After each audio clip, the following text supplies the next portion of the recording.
We talk about mindsets, so we also have to talk about choices and decisions. Tonight, we decide to be wealthy with Mr. Colayco. Totoo yun. You really have to decide. It's a, diba? It's a choice. It's a choice. It's a decision. And you were saying that your singular most important message to people is? Well, on money, okay, you cannot share what you don't have, number one. Right. And number two is, at any income level, you can plan to achieve a comfortable financial lifestyle. Okay. But, as I said, you need to prepare that. You need to prepare a mindset. You have to do 3 Ds. Dapat determinado ka, desidido ka, at saka ano ka na, disiplinado ka. Puhunan talaga ay pagkatao mo. Pagkatao. Oo, pagkatao mo talaga ang puhunan mo. And this whole idea that everything comes easy should be out of our minds. You know, you work hard at it. And especially when you work hard at it, dapat pinaplano at minamanage mo ng maayos. Okay. And you were talking about wealth and money. Yeah, it's my, I don't know if I call it theory, I just believe it so much that ang kayamanan hindi nauubos. Because kayamanan is your pagkatao, your saloobin, your mindset, your values, your value system. Yung pera is just a means. Nauubos ang pera. Pero ang kayamanan. Kayamanan din. Pag may kayamanan kang tama, pera will come naturally. I agree. I really agree. Ulitin lang natin yan. Pag tama ang iyong kayamanan, sumusunod ang pera. Tama. Totoo yun. Because that should attract the money, the cash. But how do you talk to your children about money? Well, you know, that thing came to mind when I was invited by City Group Foundation to be speaker at the second financial summit in Kuala Lumpur several years ago. And one of the topics is, when do you talk about money To children. children? And one of the psychologists, experts, said, the moment they start asking about money, And that's early.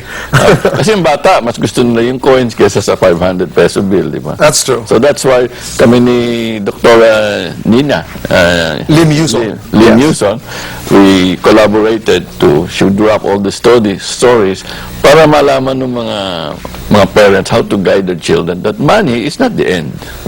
It's just a means. But you have to handle it well.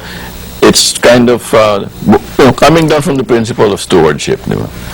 Means lang yan eh. Right. Hindi tinatago yan eh. And neither is it evil. Of course not. Di ba kasi, masama yan, hindi, dapat ang pera ay gano'n. Kasi early on, as children, marami tayong paniniwala na narinig natin nung tayo bata, and we try to undo them pag medyo malaki Pati yung usury, di ba? Right. Sa akin, walang mahal na utang. Walang mahal.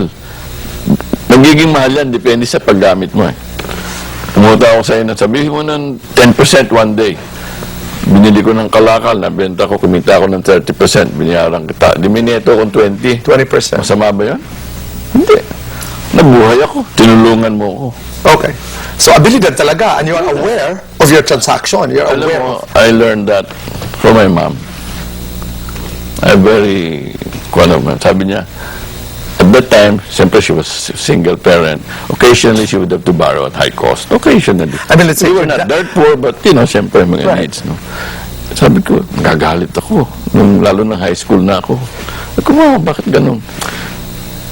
Huwag ka. Your mother taught at the UST, right? Yeah. Sabi niya, nakatulong sa atin yan. Why? Because she invested it in our education. Right. So, Good debt. good debt. As you would say in your books. Okay, but just before this conversation, we tried to solicit questions. I mean, people who are interested to be wealthy tonight. I mean, this can be the beginning. I'm always very hopeful. I'm always very positive. That, when people say, no, I'm too old, I'm too busy to even think about it. No. You can make a decision, you can choose. Yeah. When I was reading the books, I used to be so proud about, working so hard at doing my job well, but, I don't talk about money because I don't understand money. No. You deserve to understand money because you work hard for it. Yes. Okay? Kasi kami, di ba, I'll do my hosting job well, but I don't want to think about it. At the end of the day, we don't know where our money is. Yeah. Okay? Take full Lalo na responsibility. when you're earning very well, hindi titigil yan. Diba? Take full responsibility of your life, and part of that life is actually the money you earn. That's right. Okay? May mga katanungan lamang po. How do you manage your finances when your head is barely above water? Medyo nasagot na natin yan. Mahirap, but you have to start someplace. 1 peso is, you need to save 1 peso to go to 1 million.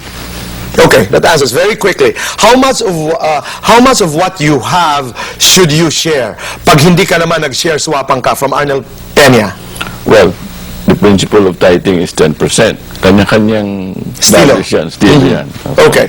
How do you explain to people na walang libre without being misconstrued as overly negosyante? From Ed Mina. How do you explain? Yan, di ba, may mga tao na pag naningil ka naman, sobra naman to, nininegosyo naman, pati, Sasabihin nila yon when you overcharge siguro. Diba? Dapat marunong ka rin Or, mag-presyo. yung mga tao nagsasalita to begin with, they were not committed to learn. That They're not makes a very committed good to point. learn. Kahit tasingin mo lang ako ng 1/2 centavo, mahal eh. Okay. Most Filipinos live below poverty line. Is your book for them? From Vic Aguila. My book is for everyone who is earning and who wants to improve his life financially. Carmen Pascual, how do I teach my 7-year-old daughter the concept of saving? Well, yung sinasabi natin, bibigyan mo siya ng, make it a game. Make Playful, it no? Playful, enjoy, make it enjoyable. Okay. Kung meron siyang allowance sa 10 pesos a day, o sabihin mo, pagka makasave, dodoblehin ko, para mabili mo yung maganda mong... May incentive system, no? Ganun.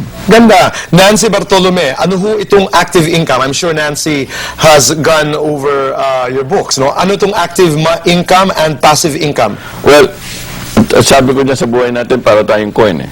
One side is active entrepreneur. We make money by sweat. By our sweat. Pinagkatabahuan. Okay. Yung tatabuhan. The other side? The other side is what you make, you pay yourself. Yun. Yun kasi tinawag ko feasibilities eh. Okay. Your ability to make money and the ability of your money to make money for you. Okay. I get that. Sabay yan. The moment you start earning 1 peso, sabay mong ginagawa. Hindi yung, pag-retire ko na nga ako mag-i-invest. It's too late. Time ang kailangan mo eh. Pwedeng sabay. Sabay. Cora Hernandez, how do you tell a child that what he wants is not what he needs? Because you discuss this in your books. And what he needs is not what he wants. The difference between that Needs. want and needs, yes. Well, that's a family matter. Pera is a family matter. You need to really talk to and show your children, di ba? You need a nice pair of shoes. You need to buy a Ferragamo or maybe a more simple but elegant pair of shoes will do. Minsan nga dyan, 6 months old yung bata, naka-Ferragamong kwan. After 1 week, masikip na eh. Alright. Niiyak yung bata, pinapakain, yung pala masikip yung sapatos. Doon lamang sa kaya. Yung mga ganun eh. Doon lang sa kaya. At practical. I'm learning that.